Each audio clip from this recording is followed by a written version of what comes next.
What's up, everyone? Marc TigerFitness.com, CEO, MTS Nutrition, alongside Steve Shaw, editorial director at TigerFitness.com with the official MTS baseball bat. I want to give props to my people over at Next Level Nutrition up in Louisville for that awesome bat. But anyway, guys, I just want to hold this stick. I'm just saying. We got much bigger fish to fry. And speaking of fried foods, we're going to talk about some keto. The ketogenesis, the keto diet. Now, the keto diet, we're going to go into the benefits of it, and then we're going into why it's probably not for you. And I know a lot of you guys who really love keto, or you've been misinformed on what keto truly is by some of the bro gurus out there, or the NPC tards, as I like to call them. The NPC tards. Yes, I've gotten in bad trouble for that before. But at the end of the day, I do believe that keto has some phenomenal application for health and other ailments. However, I do not believe that as a physique enthusiast it's great for you, but I also believe that using carbohydrate to your advantage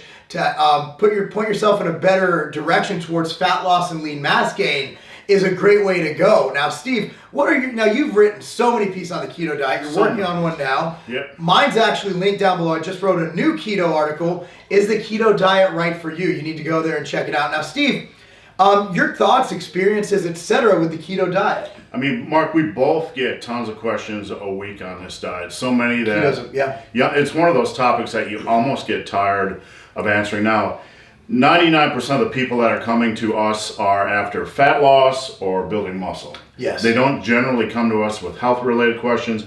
Even though I'm recovering from type 2 diabetes, I do get the occasional diabetes question. But for the fat loss people, it's not a magic fat loss diet. It works if your calories are in check. You're going to lose fat just like any other calories in, calories out diet.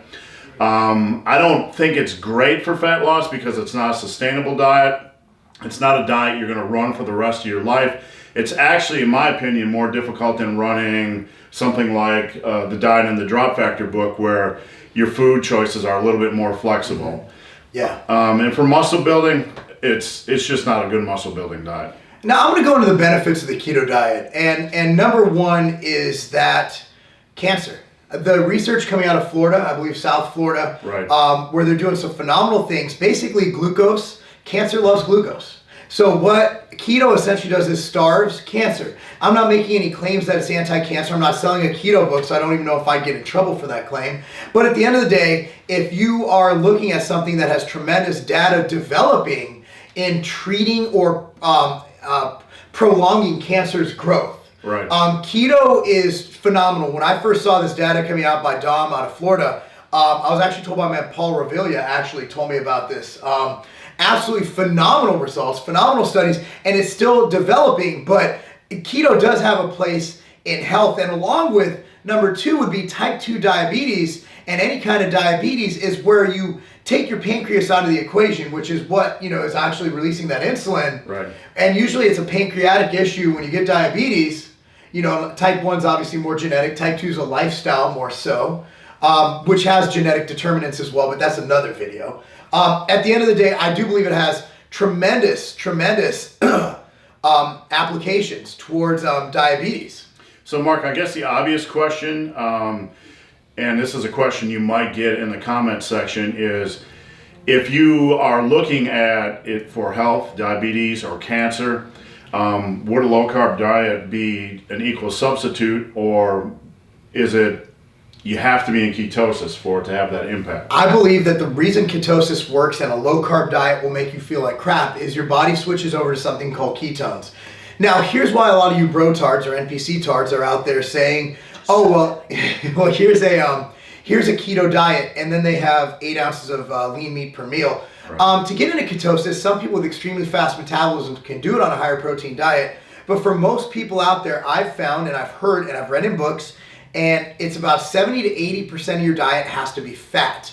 For example, I would not be able to tell you to take protein powder, and you wouldn't be able to drink a protein shake. You probably wouldn't eat chicken breast. You'd be having pork rinds and ribeye. Yeah, you'd be able to dunk your bacon in butter like your son. My son dunks bacon in butter, and for that I love him. Yeah. He's not in ketosis, though. He just really likes fat. No, but I just have a crush on him now. Trying to make gains. That's kind of scary. Trying to make gains.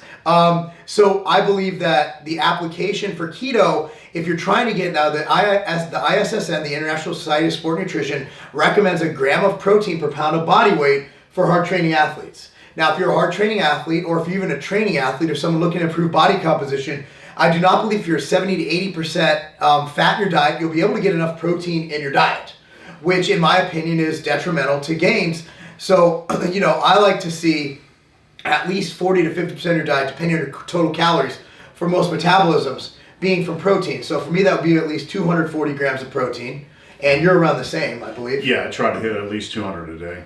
Okay, so that's another thing. Now, going into another detrimental thing is carbohydrate around the workout period.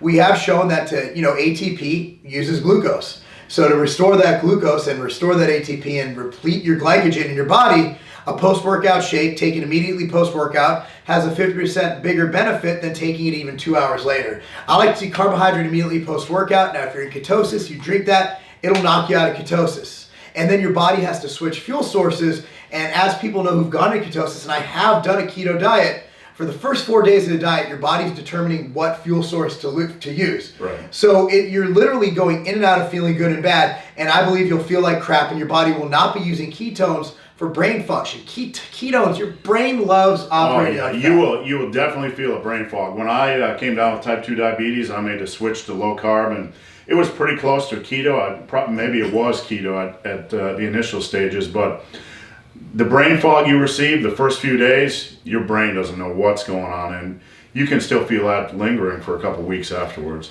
Yeah, so essentially how it works is your body's energy system. Is your body loves glucose. Glucose is your body's first source of energy.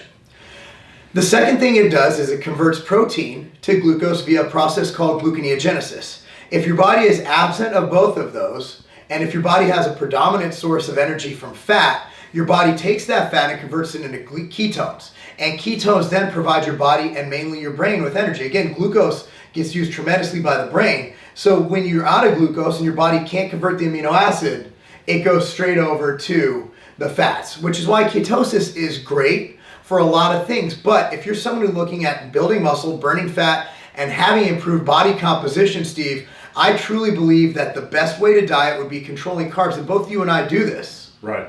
Yeah, I mean, carbs are the big macronutrient that I monitor, being pre-diabetic or recovering from type 2 diabetes. But I've eased carbs back into my diet, but it's generally the macronutrient that I watch it closest. Yeah, for me, what I prefer to do, and I outline this drop factor book. You can see that down below. It's available in paperback at Tiger Fitness right now. At the end of the day, what I like to do is I like carbs post-workout. It depends on your size. I usually like 50 to 100 grams for me, depending on how hard the workout. Sometimes on leg day, I'll go to 200 grams because leg day gets a little crazy. Now, and then I'll have my other meal. Now, what I find is when I eat carbs, I tend to get sleepy. Post-workout, not as much because I usually use a lot of carb 10, which is a very even insulin release. So I like to have my second intake of carbs pre-bed. So that last meal before bed, because that'll increase your serotonin, it makes you sleep better, and your body still utilizes the carbs at night. You wake up, and if you train in the morning, you just have protein and fat, you're still full because those carbs are still chilling. So you're not in ketosis. The rest of the day, I control my diet with green veggies, protein, and fat. Fat from cashews. I don't shy away from nuts. I love nuts in my mouth. He loves nuts in my mouth. And lean proteins and a lot of salmon. I love salmon, and I operate very efficiently on a higher fat, higher protein, controlled carbohydrate diet. I run about the same thing. I don't eat a lot of carbs, but I eat them post-workout, and then when I get home about 7 o'clock, I have a big meal for the day, so most of my carbs are post-workout. It helps my big, hairy, ugly ass. So anyway, so that's it. The article is linked down below. Drop Factor book is linked down below. You'll enjoy both of them. There's a lot of stuff. The Tiger Fitness content site, be sure to subscribe. There's a lot of epic shit going on there. And again, we appreciate you watching. Hopefully this answers a lot of your questions. Steve, anything to add? Nope. Keto, just don't think it's for 99% of you, but still worth looking into. And that's not a game.